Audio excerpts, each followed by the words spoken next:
So this problem deals with continuous functions, and it's saying what must be true.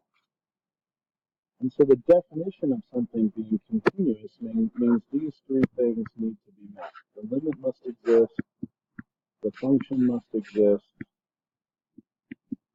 and the limit must equal the function.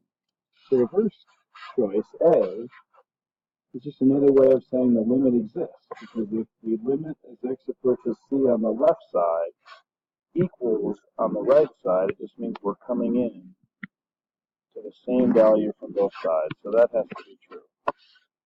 The function at A equals function at B. Well, we've got some function that starts at A and ends at B. Well, this is A, and that's B. That has nothing to do with the limit because it could go up like this and down like that, and still A could equal B. So that doesn't have to be true. But f of c must be defined. That's another way of saying the function exists. This deals with slope. This is just rise over run. And the limit definition says nothing about slope, so that doesn't have to be true. This is another way of saying the function must equal the limit.